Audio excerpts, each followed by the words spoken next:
on the board. Are those radio books at 25 pesos each and 2 pens at 15 pesos each?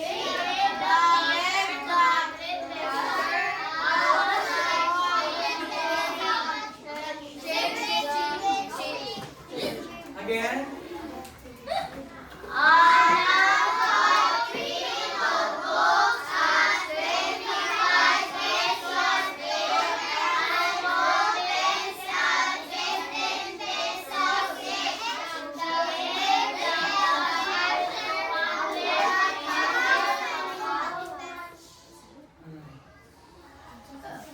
What is past tense or humana nga action sa buy? Ang buy, magpalit. Ang bought, napalit. Nagpalit. Nagpalit. Ana, bought 3 notebooks at 25 pesos. This is a peso sign. So, do not just ignore this one. Sige na kay pangihi, ha? Sir, Pagdari.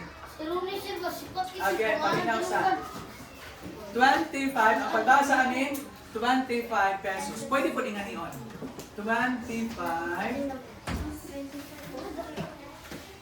pesos. O, di siya. Kwarta. Tanang paminaw. Sambag na na yun.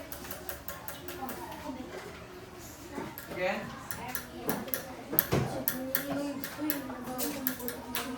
Okay, tanaw diri, ha? Everybody, ang wala ni tanaw may akong pasol baron mo.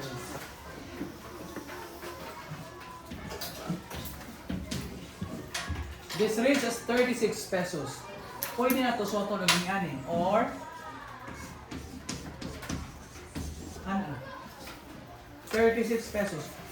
This P here, nanay ana, this is a peso sign. Philippine money. Or kung makikita mo, may ana bitaw siya, oh.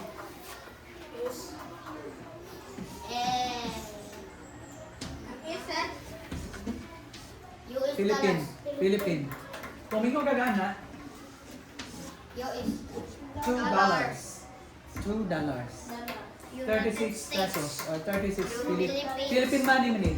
NIPH. Mo nang ato is P. Mantay mo P. Philippine. United States. Dollars na. Alright. Again. Paminaw mo kung asa tong period, uno, kama, kay kapos, paminaw, ana, bot, nagpalit na, umana nagpalit, bot na. Kung wala pa siya na magpalit, magpalit pa siya, ang ito gamiton is buy. Niya kay, mana pa siya palit, so bot. Ana, bot, 3 notebooks at 25 pesos each. Magpasabot, kada usa, 25 pesos. Tila ka notebooks? Tulo. Wait na. And, napay gipalit. 2 pens. Diba? Ka-pens. At, how much? 15 pesos. So, kada usa, 15. Naay, period. So, diri na. She gave. Ang gave po, paminaw. Ang walang panahuman is give. Umana man siya. Umana man na. So, gave na hindi gamit. She gave the cashier 200 pesos. So, pila kwarta ni Ana? 200. Alright. So, how much change? Kung saan yung change? Sukli. Sukli. Very good. How much change did she receive? Pila ko rin change niya na naman. Alright. Given. 3 notebooks. What else? Ang sa patulong iya, 2 pens. Right? O niya, niyang kwarta is 200. 200. Mabutan na S kung paan ha? Place value. Okay. So, ang pangutan na change. How much? Change. Mo ni pangutan na. Again, basta galing ani ng mga pangutana, word problem. Pangitaan ninyo ang WH questions. Huwag pasabot ang WH.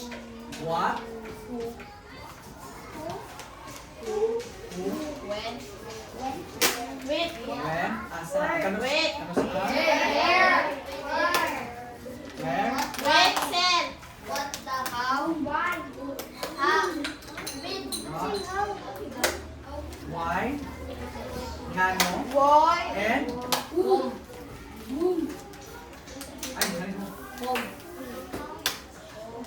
How? How?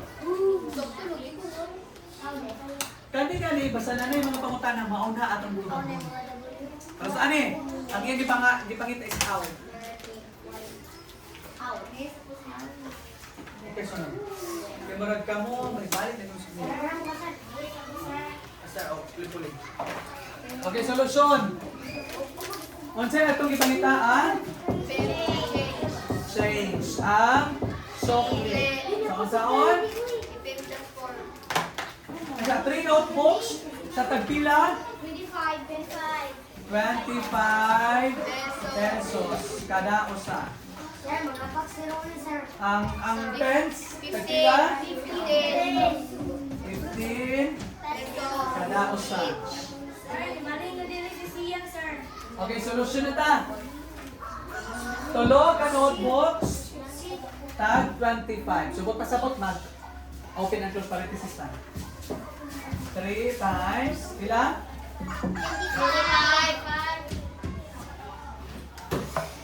Ni palit pa din siya pens.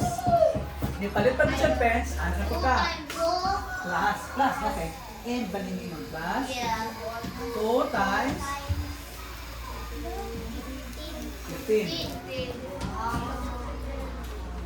Ano yan? Minus 200. Ha? Kasi sa minus.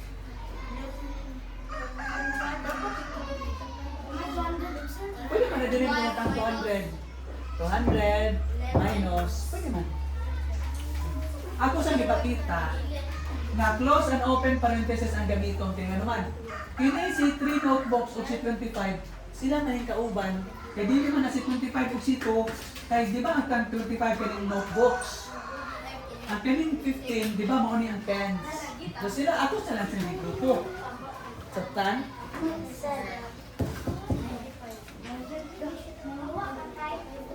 Mata din eh. Okay, sige na. Onya, pila kwarta? 200. So, di rin natin ibutang 200 minus.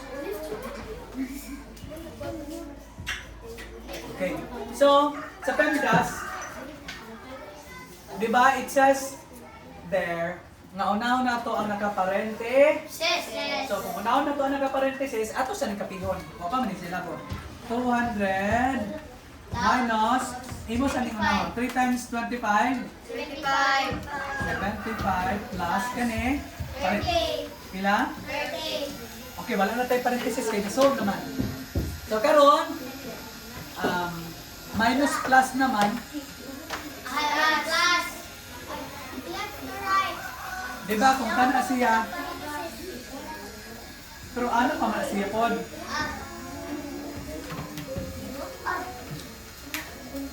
I-plus pa man nimo. Baya. Pangwa plus ana, wala pa siya natanggal. Again, wala pa natanggal. Di pa na siya pwede tanggalon. Okay, copy lang yapon. Kaya napatay parenthesis. 200 minus, kani. Pila namin? 75 plus 30. 105. So, kung ako na itong parenthesis eh, 105 may answer. So, ang 200 ko ang 105. 95.